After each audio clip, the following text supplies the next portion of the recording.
Bienvenue sur cette chaîne à toutes les personnes qui se posent des questions sur le sens de la maladie, qui savent ou qui sentent que la maladie n'arrive pas par hasard. Je suis le docteur Chloé Allard, ancien médecin rhumatologue et depuis plusieurs années thérapeute spécialisée en décodage émotionnel des symptômes. Et aujourd'hui, je vais vous parler de l'eczéma. L'eczéma, c'est une maladie de peau particulièrement fréquente chez le nourrisson et l'enfant, et vous allez comprendre par la suite pourquoi, dont la médecine reconnaît aujourd'hui le caractère psycho-émotionnel tant les poussées sont déclenchées par des facteurs émotionnels, et on parle généralement de déclenchement par le stress. Mais de quel stress s'agit-il? L'eczéma touche tout particulièrement l'épiderme, qui est la couche superficielle de la peau qui permet le contact, le toucher. L'eczéma est une maladie du traumatisme de la séparation.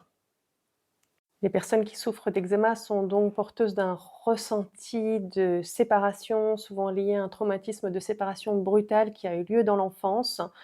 L'eczéma peut être présent dès le tout jeune âge, des nourrissons, mais il peut aussi être déclenché ou exacerbé à l'âge adulte en cas de séparation dans le couple, très souvent, ou encore de peur d'être séparé lorsqu'on est dans une relation instable.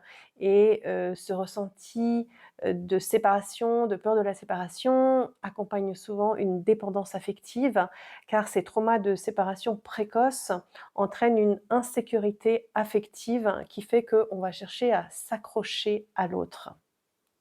Certains thérapeutes utilisent d'ailleurs pour parler de l'eczéma le langage des oiseaux, ex-emma, ou la maladie des ex-aimés, ceux qui ont été aimés et qui ne le sont plus ou qui ont peur de ne plus être aimés. Ces traumas de séparation précoce vont le plus souvent s'accompagner d'un ressenti d'abandon, voire de rejet ou de trahison, et vont souvent être responsables d'une mauvaise estime de soi. En effet, le ressenti de l'enfant est que si je ne suis pas touchée, si je ne suis pas câlinée, si je ne suis pas aimée, si je suis abandonnée, c'est que je ne conviens pas, c'est que je ne suis pas assez bien. Ainsi, c'est le cas de ce jeune homme que je reçois en consultation de décodage biologique pour un eczéma étendu depuis l'enfance et qui remonte à la séparation de ses parents lorsqu'il avait 2 ans. Il dit, suite à cette séparation, je n'ai quasiment plus revu mon père et mes parents sont devenus distants et froids. Je me suis senti abandonnée, seule, pas considérée. C'est comme si je n'existe pas, et il parle de son besoin d'affection, de lien. Ou encore, cette autre personne, qui, présente de l'eczéma aussi depuis l'enfance, qui a été séparée de sa mère, très précocement, et qui dit, qu'il a honte de lui, qu'il a le sentiment qu'il ne mérite pas d'être aimé. Donc ces traumas peuvent survenir dans la petite enfance, comme suite à la séparation des parents, ou encore, cette femme dont la mère part, brutalement lorsqu'elle a 4 ans à l'étranger et ne revient jamais. Elle est confiée à sa grand-tante et elle se souvient clairement à cet âge-là que lorsqu'on lui a enlevé son maillot de corps, eh bien, elle a hurlé de douleur et tout son corps la grattait. Elle dit d'ailleurs que depuis, elle vit très mal les séparations et cela ressemble fort à un schéma répétitif, car elle dit: «À chaque fois, ça se passe pareil, du jour au lendemain, plus rien. La personne s'en va et c'est terminé».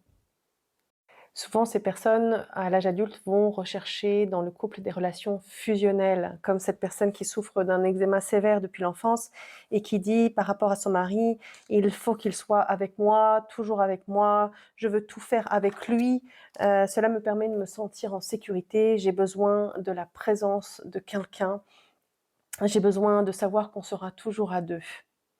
Et ces relations fusionnelles, en fait, viennent rappeler la première relation fusionnelle qui est celle à la mère, in utero, puis dans les premières semaines, mois, voire années de la vie.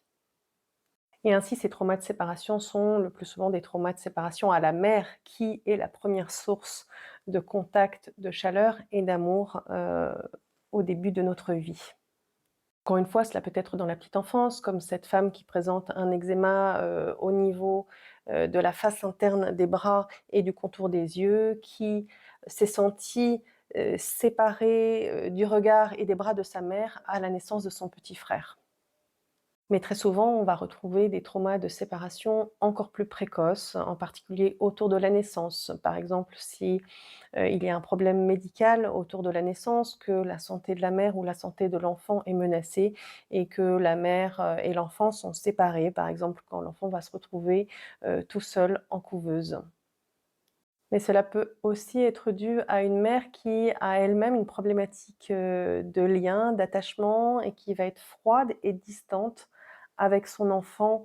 Heu, Or la mère est la première source d'amour, de chaleur, de sécurité affective pour l'enfant et donc cela peut être, dû à une mère qui ne prend pas son enfant dans les bras, qui n'est pas, n'a pas de proximité avec lui et très souvent les personnes qui souffrent d'eczéma parlent d'une mère, qui n'est pas tactile, qui ne fait pas de câlins et ils expriment ce besoin de toucher, de caresses. Et d'ailleurs, les personnes qui souffrent d'eczéma ont en général la peau très sèche, c'est-à-dire qu'il y a un manque d'eau et l'eau, biologiquement et symboliquement, est reliée aux émotions, à la sensibilité, mais aussi à la mère, hein. Et souvent cela manifeste un manque de la mère. Comme cette femme, qui a de l'eczéma depuis nourrisson et qui, dit, «Ma mère ne m'a jamais aimée. Elle ne m'a jamais fait de câlins, de bisous, jamais de contact ni avec mon père. Je n'ai pas eu d'amour.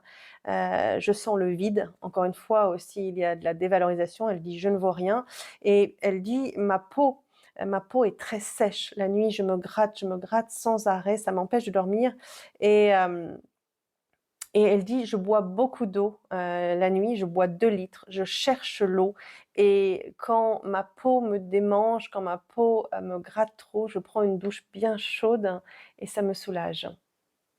Cette recherche d'eau renvoie aussi au milieu intra-utérin dans lequel, le bébé était en sécurité, baigné dans le liquide amniotique et cela explique aussi que, il n'est pas rare que les personnes qui souffrent d'eczéma soient soulagées au bord de la mer, et en prenant des bains de mer.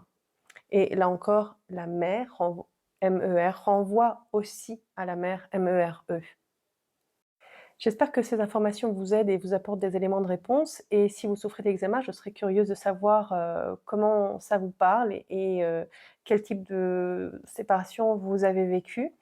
Et pour ceux que ça intéresse, je vous donne rendez-vous dans la prochaine vidéo pour continuer de développer ce sujet. Je vous parlerai plus spécifiquement de l'inflammation qui est en lien, bien souvent avec, une colère sous-jacente, un sentiment d'injustice et puis des différentes localisations de l'eczéma et enfin de comment notre mode de vie, «moderne» entre guillemets, civilisé, favorise, le ressenti, le traumatisme de séparation chez les jeunes enfants.